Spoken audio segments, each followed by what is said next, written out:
নমস্কার বন্ধুরা, সকলকে আমার চ্যানেলে স্বাগত। প্রবীণ নাগরিক অর্থাৎ সিনিয়র সিটিজেনদের জন্য একটি দুর্দান্ত সুখবর। প্রবীণদের জন্য সরকারের পক্ষ থেকে নেওয়া হয়েছে একটি যুগান্তকারী পদক্ষেপ। এবার থেকে প্রতিটি প্রবীণ নাগরিক অর্থাৎ সিনিয়র সিটিজেনদেরকে আর্থিক সহায়তা প্রদান করবে সরকার, যাতে করে এবার থেকে প্রবীণরা কারো মুখাপেক্ষী না থেকে নিজেরা শারীরিকভাবে সুস্থ থেকে সমাজে মাথা উঁচু করে বাঁচতে পারে। কিভাবে এই আর্থিক সহায়তা পাবেন সরকারের কাছ থেকে, কোথায় আবেদন করবেন, কিভাবে আবেদন করবেন, কোন কোন ডকুমেন্টস লাগবে, সকল কিছু আজকের ভিডিওতে বিস্তারিতভাবে আলোচনা করব। ভিডিওটি সকল সিনিয়র সিটিজেনদের জন্য অত্যন্ত গুরুত্বপূর্ণ, তাই প্রথম থেকে শেষ পর্যন্ত অবশ্যই ধৈর্য সহকারে দেখবেন এবং ভালো লেগে থাকলে অবশ্যই একটি লাইক করবেন এবং সকলের সঙ্গে শেয়ার করবেন। আর সেই সাথে এই চ্যানেলে যদি প্রথমবার হয়ে থাকেন এই রকমের ইনফরমেটিভ ভিডিও আরও দেখার জন্য যারা এখনো পর্যন্ত এই চ্যানেলটিকে সাবস্ক্রাইব করেননি তারা অবশ্যই চ্যানেলটিকে সাবস্ক্রাইব করে নিতে ভুলবেন না। তাহলে চলুন আমরা বিস্তারিত জেনে নিই। আমরা সর্বপ্রথমে জেনে নেব প্রবীণদের জন্য ঘোষিত এই প্রকল্পে কারা কারা আবেদন করতে পারেন, অর্থাৎ কারা কারা আবেদনের জন্য যোগ্য।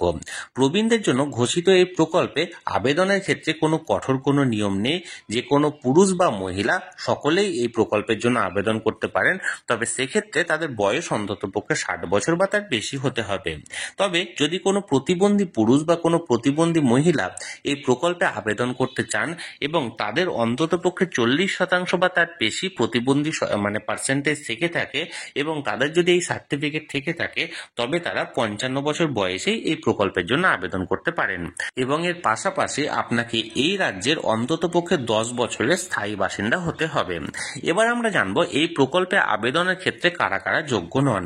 যদি আপনি কোনো কেন্দ্রীয় সরকারি বা কোনো রাজ্য সরকারি কর্মচারী ছিলেন এবং বর্তমানে অবসর গ্রহণ করার পর আপনি কেন্দ্রীয় সরকার বা রাজ্য সরকারের কাছ থেকে পেনশন পেয়ে আসছেন প্রতি মাসে মাসে, তাহলে সেক্ষেত্রে আপনি এই প্রকল্পে আবেদনের জন্য যোগ্য নন।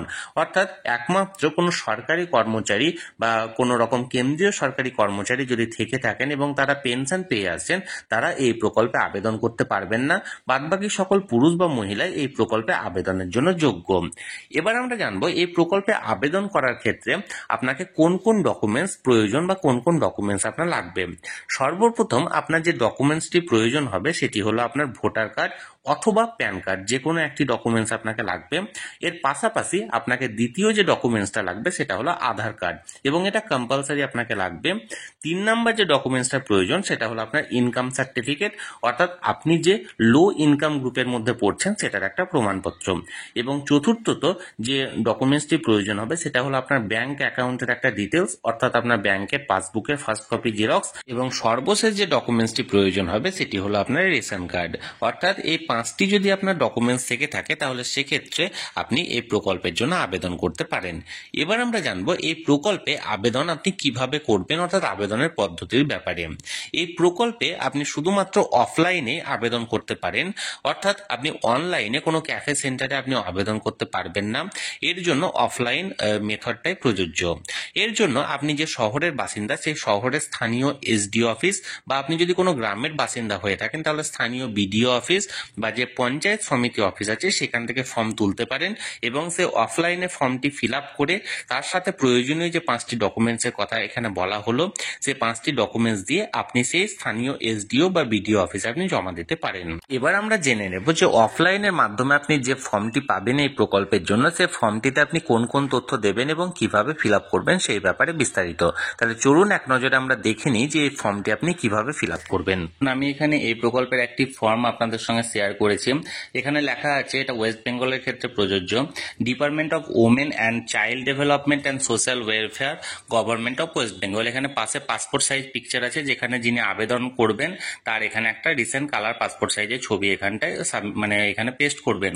এরপর দেখুন পেনশন কেস এক্সিস্টিং না নিউ, এখানে নিউ হবে। Type of pension old age disability widow, এখানে যেহেতু আমরা ওল্ড এজ পেনশনের কথাটা বলছি তার জন্য এখানে ওল্ড এজের জায়গায় ঘরটায় টিক মারা হবে।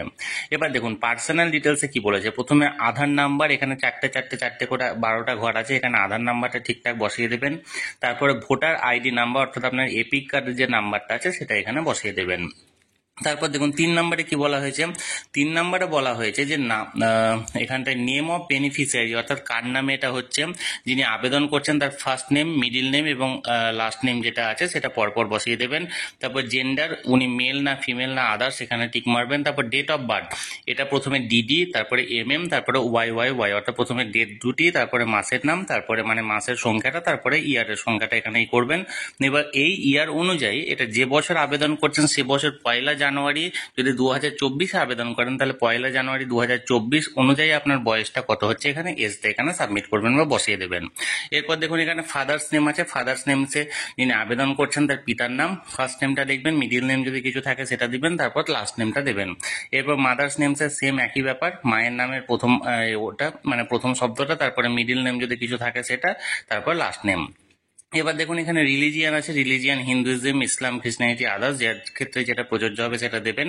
এখানে মনে রাখা দরকার লাল কালিতে যে অ্যাস্টেরিস্ক অর্থাৎ স্টার মার্ক দেওয়া আছে সেগুলো কিন্তু কম্পালসারি, আপনাকে এগুলো সাবমিট করতেই হবে। আর যেগুলো অ্যাস্টেরিস্ক নাই বা স্টার মার্ক দেওয়া নেই সেগুলো আপনার অপশনাল না দিলেও কোনো অসুবিধা নেই। কাস্ট আপনি এসসি না এসটি না ওবিসি না জেনারেল কি হচ্ছেন সেটা এখানে দেবেন। তারপর স্পাউসের ক্ষেত্রে দেখুন আপনার স্পাউস যদি ডেড অর্থাৎ মারা গিয়ে থাকে অর্থাৎ যদি বেঁচে না থাকে তাহলে সেক্ষেত্রে করবেন, আর যদি অ্যালাইভ অর্থাৎ যদি বেঁচে থাকে তাহলে এখানে টিক মারবেন। আর যদি বিবাহ না করে থাকেন তাহলে নট অ্যাপ্লিকেবল এখানে টিক মারবেন। এবার দেখুন স্পাউস নেম যদি বেঁচে থাকে তাহলে সেক্ষেত্রে আপনার এখানে স্পাউসের নেমটা দেবেন। মান্থলি ফ্যামিলি ইনকাম অর্থাৎ যিনি আবেদন করছেন তার পরিবারের প্রতি মাসের ইনকাম কত সেটা এখানে দিতে হবে। এরপর দেখুন কন্ট্যাক্ট ডিটেলসে প্রথম হচ্ছে হাউস বা প্রেমিসেস নাম্বার যেটা আছে সেটা দেবেন।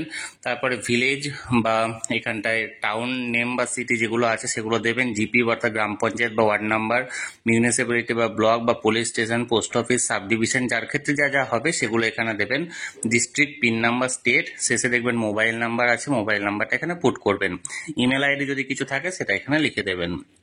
এবার দেখুন এখানে অ্যাকনোলেজমেন্ট কপি আছে, এই অ্যাকনোলেজমেন্ট কপিটা এখানটায় acknowledgement number, date, name, type of pension কি হচ্ছে যেখানে আপনি জমা দেবেন তারা এখানটায় মানে এটা ফিল আপ করবে, এটা আপনাকে করতে হবে না। এবার দেখুন তারপরে দেখুন ফর ডিসএবিলিটি পার্সন পেনশন, যদি এক্ষেত্রে সেই ব্যক্তি মানে ওল্ড এজের পাশাপাশি যদি ডিসেবল হয় অর্থাৎ মানে হ্যান্ডিক্যাপ্ট পার্সন হয়ে থাকে সেখানে তাকে এটা ফিল আপ করতে হবে। এটা যদি কোনো হ্যান্ডিক্যাপ পার্সন না হয়ে থাকেন তাহলে সেক্ষেত্রে এই কলামটা ফিল আপ করার দরকার নেই। অর্থাৎ ওল্ড এজ তার পাশাপাশি যদি হ্যান্ডিক্যাপ থাকেন তাহলে এটা তার ক্ষেত্রে প্রযোজ্য আছে। এবার দেখুন পার্সেন্টেজ অফ ডিসএবিলিটি কত পার্সেন্ট আছে সেটা দেবেন। ইস্যুইং অথরিটি অর্থাৎ কে ইস্যু করেছিল সেটা দিতে হবে। এবার পরের যেগুলো সেগুলো সবাইকে ফিল আপ করতে হবে, সেটা হলো ব্যাংক অ্যাকাউন্ট ডিটেলস, ব্যাংকের নাম, তারপর ব্যাংকের ব্রাঞ্চ, অ্যাকাউন্ট নাম্বার এবং আইএফসি কোড। এটা অবশ্যই এই 4টে জিনিস ফিল আপ করতে হবে, না হলে আপনার টাকাটা আসবে না। এবার এনক্লোজার লিস্ট অর্থাৎ কি কি জিনিস এখানে এনক্লোজ করতে হচ্ছে দেখুন, copy of Aadhaar self attested অর্থাৎ আধার কার্ডের জেরক্স আপনাকে দিতে হচ্ছে, কপি অফ রেশন কার্ড এটাও দিতে হচ্ছে, copy of income certificate, income certificate বলতে আপনার যদি আইটিআর ফাইল করে থাকেন তাহলে দেবেন, আর যদি না থাকে তাহলে পঞ্চায়েত বা মিউনিসিপ্যালিটি থেকে যেটা দেয় সেই ইনকাম সার্টিফিকেটগুলো নিয়ে আপনি এখানে সাবমিট করবেন। এবার দেখুন কপি অফ ব্যাংক পাসবুক মানে পাসবুকের ফার্স্ট পেজের জেরক্সটা, নমিনেশন ফর্ম এটা এখানে দিতে হবে, এছাড়া copy of voter ID, copy of disability certificate, copy of husband death certificate যদি মারা গিয়ে থাকে তাহলে সেক্ষেত্রে এটা শুধুমাত্র উইডো পেনশনের ক্ষেত্রে প্রযোজ্য। এবার দেখুন এখানটায় কি বলেছে, এক্সামিনেশন বা যে এটা আছে প্লিজ স্পেসিফাই এগুলো করার পরে declaration if Aadhaar card has been provided এগুলো মানে সমস্ত কিছু দেওয়ার পর বেনিফিশিয়ারি সিগনেচার যেখানে আছেন যিনি আবেদন করছেন তিনি এখানে সিগনেচার করে দেবেন। এবার শেষের দিকে দেখুন, শেষে এখানটায় ফর অফিস ইউজ অনলি বলে দেওয়া যেটা আছে সেটা আপনাকে করতে হবে না, সেটা আপনি আবেদন করার পর আপনাকে যিনি যাকে যেখানে জমা দিচ্ছেন সেই জমা দেওয়ার ব্যক্তি অর্থাৎ সেই অফিসার এখানে সমস্ত কিছু ফিল আপ করে আপনাকে এখানটায় তার একটা এটা কেটে আপনাকে রিসিপ্ট হিসাবে এটা দেবে। এটা করার দরকার নেই আপনাকে, এটা ওনারাই করবেন। আর বাদ বাকিগুলো সমস্ত কিছু নিয়ে আপনি আপনার স্থানীয় বিডিও অফিস বা স্থানীয় যে অফিস থেকে আপনি করবেন আপনার ক্ষেত্রে যেটা প্রযোজ্য। বন্ধুরা আমি এই প্রকল্পটির ব্যাপারে আপনাদেরকে বিস্তারিত জানানোর চেষ্টা করলাম। এই নিয়ে যদি আপনাদের কোনো প্রশ্ন থাকে অবশ্যই কমেন্ট করুন, আমি চেষ্টা করব আপনাদের সকলের প্রশ্নের যথাযথ উত্তর দেওয়ার। আর এই ভিডিওটি ভালো লেগে থাকলে অবশ্যই একটি লাইক করুন এবং সকলের সঙ্গে শেয়ার করুন। আর সেই সাথে এই চ্যানেলে যদি প্রথমবার হয়ে থাকেন এই রকমের ইনফরমেটিভ ভিডিও আরো দেখার জন্য যারা এখনো পর্যন্ত এই চ্যানেলটিকে সাবস্ক্রাইব করেননি তারা অবশ্যই চ্যানেলটিকে সাবস্ক্রাইব করে রাখুন। ধন্যবাদ, দেখা হচ্ছে পরের ভিডিওতে।